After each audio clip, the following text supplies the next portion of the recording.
you, sweet This thing, is for my coming. dear friend and neighbor, Beverlye. This is Arnita. How are you? Thank you so much for coming. She's a cancer survivor. I just love coming to the Benjamin Cancer Center. Thank you, Teresa and Joyce and Dolly. Thank you all for inviting me. Lynn, I love it here. I spoke here a couple of years ago, and when they invited me back, Dolly said to me, "Is your speech going to be about the same this time?" Well, the part that's going to be the same is that my story is still the same and the ending's still the same. I'm still here. So that's the good news. Thank you. But the part that's going to be different is we're going to talk about life after diagnosis, because I think that life after your diagnosis can be the strongest, most powerful part of your life. It has been of mine, and I can just share some things along the way that I've learned, and maybe they'll help you out. But once we've been given this double blessing, which is the bad news and the good news, we're able to see things as a whole. We're not stuck in our little minutia of everyday life. We're able to see the whole picture. And yes, flowers are prettier and the sky is bluer, and we can look at things and enjoy music in a whole different way. We have fresh eyes from having this diagnosis, so it's a blessing. I've met people on this journey that are the most courageous and the most angelic people you could ever meet in your lifetime. That's a blessing. I've done things. I've written books. I've produced a documentary. It's been a blessing to me. I've been able to get my voice out and been able to tell people that it is possible to live with stage 4 cancer. So many more of us are living with cancer today, living with stage 4 cancer. People are becoming cancer-free. Doctors are sharing their knowledge from across the world. We live in an era of hope.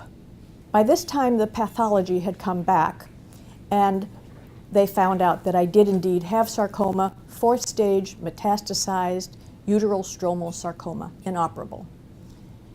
That's a pretty serious diagnosis. Dr. Forscher was the first doctor to look into my slides from my previous cancer, and he found that those contained cells were not so contained and had moved into my abdomen, thus creating the 8 large tumors in my omentum. He said, that's the good news, because that opens us up to hormone therapy. By the time we saw Dr. Eilber, they did indeed have a treatment for me, an experimental one. They had come up with the idea, and they were going to go in front of the tumor board, of a shot of Lupron, which they give to prostate cancer patients, and a pill of Femora, which they give to breast cancer patients. These are hormone blockers. I had hormone-driven cancer. These are hormone blockers. I was willing to bank my life on this. This made sense to me. Now, we didn't know whether I was going to lose time by going on this treatment. We didn't know whether I was going to have bad side effects. We didn't know what, but it sounded to me like the most sensible of everything I could do at that time. I went on it, and this summer, as you know, it'll be 11 years. I think the most important thing to do is to set goals. Set goals and make a bucket list. Now, your bucket list and mine may not be jumping out of an airplane. I know mine isn't. But my bucket list is very important to me. I want to write letters to each member of my family and tell them how much they mean to me. I want to write a letter to my husband and tell him how much he means to me. To my old friends that mean so much to me, how I couldn't have done this journey without them.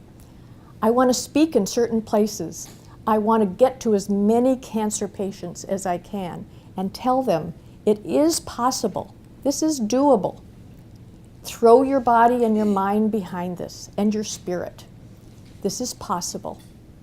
I want to get to everyone I can. That's my bucket list, but you form your own. And by the way, not everybody's idea of a good time is to speak in front of people or to write a book or to produce a documentary. You can pay it forward in very, very quiet ways. You can call the cancer center and say, if somebody's diagnosed with what I have, please ask them to call me, or I'll be happy to visit them. You can go visit a child with cancer. You can take a therapy dog to a hospital. You can go visit somebody in chemotherapy. You can be available by email to people. You can inspire people in your own way, but pay it forward. Pay your knowledge forward in a very quiet way, however you want to do it. It's important. It's important for your soul, and it's important for the next person to give them a hand and lift them up.